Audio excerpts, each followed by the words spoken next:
Hello செல்ல குட்டீஸ், வாங்க நம்ம இந்த வீடியோவில் first standard work book page number 45 தான் பார்க்க போகிறோம். எல்லோரும் இந்த புக்கு எடுத்துக்குங்க. புக் இல்லாதவங்க மேம்க்கு வாட்ஸ்அப் பண்ணுங்கள், நான் உங்களுக்கு அமுச்சு வைக்கிறேன். இங்கே பாருங்கள், இங்கே சில எழுத்துக்கள்லாம் கொடுத்துருக்காங்க, இங்கே படங்கள் கொடுத்துருக்காங்க. இந்த படத்துடைய பேர் என்னது? கொக்கு. யோசிச்சு எழுதுங்க. கோ இக் கு, கொக்கு. இங்கே பாருங்கள், எங்கெங்கே இருக்குது? கோ இக் கு. கு எங்கே இருக்குது? கண்டுபிடிங்க. கு இல்லை, நம்மளே எழுதிடுவோமா? கொக்கு. ஓகே, அடுத்து பாருங்கள், இங்கே இவ்வளோ ஸ்பேஸ் இருக்குது. ஏன் கொடுத்துருக்கேன்னு கேட்டிங்கன்னா, நம்ம தமிழ் வார்த்தைகளை அதிகமாக எழுதி பார்த்தா தான் உங்களுக்கு ஞாபகம் வரும். கொக்கு கொக்கு அப்படி 5 டைம்ஸ் எழுதுங்க. நான் மேம் இந்த ஒரு பாக்ஸ் மட்டும்தான் எழுதுவேன், ஆனால் நீங்கள் ஃபுல்லாக நீங்கள் எழுதணும், சரியா? கொக்கு. கோ இக் கு, கொக்கு. சொல்லிட்டே எழுதுங்க. கோ இக் கு, கொக்கு. ஓகேவா? அடுத்து பாருங்க, தொப்பி. தோ தோ இப் பி, தொப்பி. இங்கே 5 டைம்ஸ் எழுதி பாருங்க. அதுக்கு முன்னாடி நம்ம இங்கே குறிச்சிட்டு வந்துடலாம். தோ இப் பி, தொப்பி. ஓகேவா? அடுத்து இது பேர் என்னது? இப்போ உங்கள் வீட்டிலலாம் இதெல்லாம் இருக்காது, ஆனால் இது பேர் வந்து நாங்கள் சின்ன வயசுலலாம் இருக்கும்பொழுது இருந்தது. பாடல்லாம் கேட்கும். வானொலி.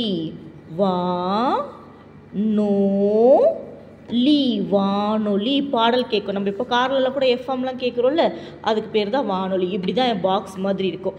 5 டைம்ஸ் எழுதிருங்க. நம்ம இங்கே இருக்கான்னு பார்க்கலாம்.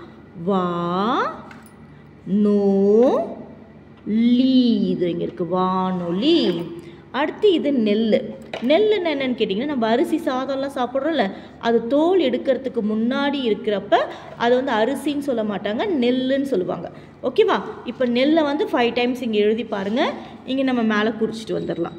நே, ஓ சாரி, இங்கே நெல் இல்லையா? அப்போ இது வேறு என்னவா இருக்கும்? ஓகே, இது வந்து நெல் இல்லை, சோளம். ஓகேவா? சோளம். சோ எங்கே இருக்குன்னு பாருங்கள். அங்கே இல்லை, நம்ம மேம் இங்கே எழுதிக்கலாம். ஸோ அப்போ கூட இங்கே துணைக்கால் வருமே.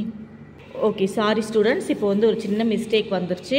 நம்ம இங்கே வந்து நெல் வந்து நம்மளுக்கு இங்கே துணைக்கால் வரணும் இல்லையா? ஒகர வரிசை தானே பார்த்துட்ருக்கோம்.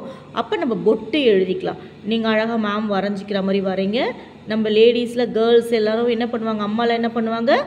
நெற்றியில் பொட்டு வச்சுருப்பாங்க இல்லையா? என்ன பண்ணுவாங்க? பொட்டு. நெற்றியில் வந்து என்ன பண்ணுவாங்க? பொட்டு. இந்த பொட்டு வந்து என்னன்னு சொல்லுவாங்க? பொட்டுன்னு சொல்லுவோம். போ இட்டு, பொட்டு.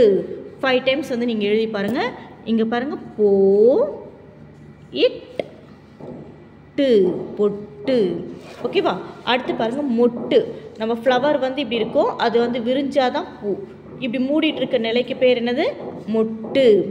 மோ இட்டு, மொட்டு. ஓகேவா? அடுத்து 5 டைம்ஸ் எழுதி பாருங்கள். நம்ம இங்கே மேலே வந்து குறிச்சிடலாம். மோ இட்டு. திருப்பி இங்கே இருக்குது, ஆல்ரெடி குறிச்சிட்டோம். மோ இட்டு ஆல்ரெடி குறிச்சிட்டோம். ஓகேவா? அடுத்து கொடி. கோ